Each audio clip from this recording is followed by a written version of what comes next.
गीता अमृत में आप सभी का स्वागत है। तो हम आ गए हैं भगवत गीता अध्याय 15 श्लोक क्रमांक 8।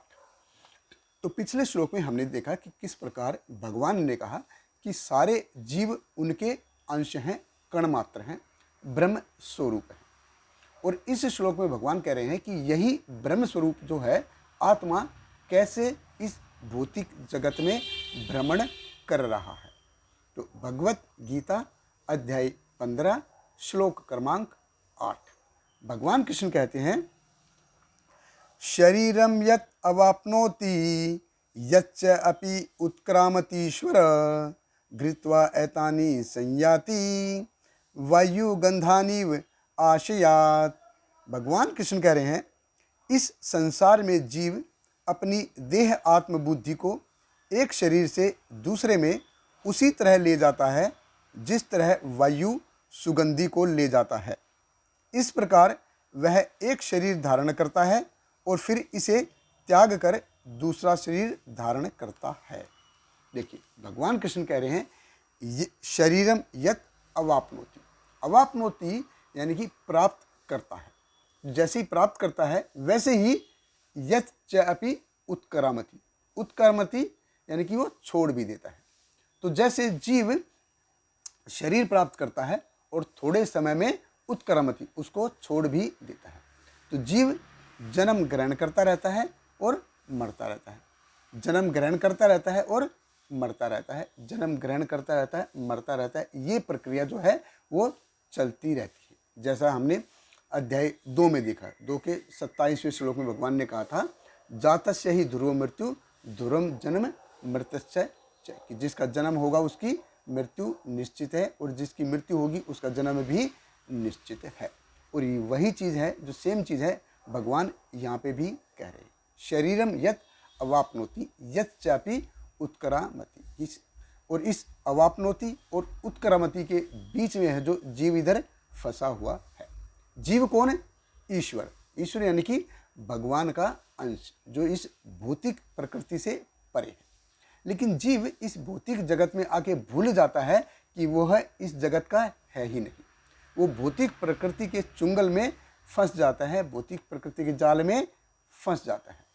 ये ठीक उसी तरह है जैसे पक्षी है, वो पिंजरे में है और ऐसा महसूस करे कि ओ अच्छे से खाना मिल रहा है, अच्छे से पीना मिल रहा है। लेकिन पक्षी का जो बेसिक मूलभूत जो उसका स्वभाव है वो क्या है? मूलभूत स्वभाव या योग्यता क्या है उसकी? वो खुले आसमान में स्वच्छंद उड़ना। अब वो तो उसको मिल ही नहीं रहा है। उसी प्रकार जीव है, जीव को लगता है अरे अच्छा पैसा है, अच्छा शरीर है, अच्छे लोग हैं, इंद्रिय भोग अच्छे से चल रहा है, ज़रूरत और क्या है। लेकिन जिस चीज़ के लिए जीव बना है, जिस चीज़ के लिए हम बने हैं, आप बने हैं, वो भक्ति के लिए, वो तो हमको मिल ही नहीं रही है। तो जीव की जो तुलना है वो पक्षी की तुलना के बराबर है। अब पक्षी है, पक्षी को पिंजरे में डाल दो, पिंजरे में डाल दो तो मतलब वो उन्मुक्त आकाश का आनंद ले पाएगा क्या? नहीं ले पाएगा। उसी प्रकार क्या है, जीव है, जीव को मतलब खाना अच्छे से मिल रहा है, पानी अच्छे से मिल रहा है, लेकिन क्या है, वो इस शरीर से बंध गया है। तो जब तक ये शरीर छोड़ेगा नहीं तब तक बाहर निकल नहीं पाएगा। उसको इस शरीर के जो भोग हैं वो भोगने ही पड़ेंगे, चाहे उसको डायबिटिक हो, चाहे उसको बीपी हो, चाहे उसको कोई मेंटल इशू, मानसिक बीमारी हो, कोई भी प्रॉब्लम हो, जो भी है वो इस शरीर में उसको भोगने ही पड़ेंगे। शरीर से बंधा हुआ है, कर्मों के हिसाब से जो फल मिलेंगे भोगने ही पड़ेंगे। और ये जो फल हैं ये अगले जन्म में भी जारी रहेंगे।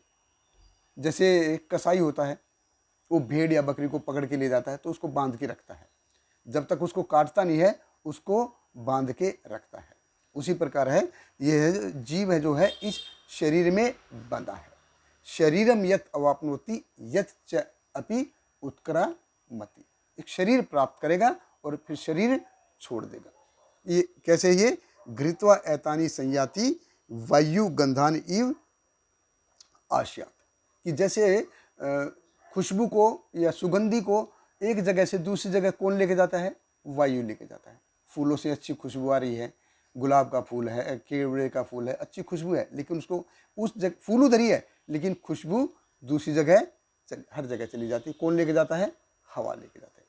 तो उसी प्रकार इस शरीर के भोग खत्म दूसरे शरीर में, दूसरे शरीर के भोग खत्म तीसरे शरीर में।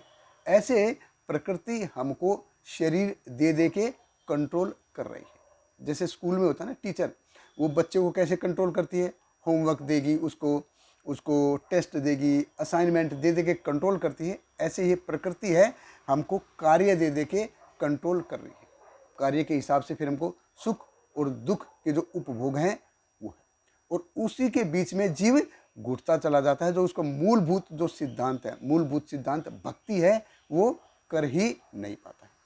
इसीलिए भगवान कृष्ण कह रहे हैं कि जीव इस भौतिक जगत से ऊपर उठो, और उसके लिए सबसे उत्तम साधन क्या है, सबसे उत्तम माध्यम क्या है? भगवान की प्रेमा भक्ति। बहुत बहुत धन्यवाद। हरे कृष्ण। श्रील प्रभुपाद की जय।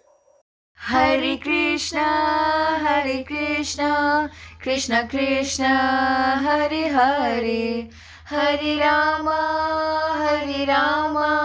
राम राम हरे हरे।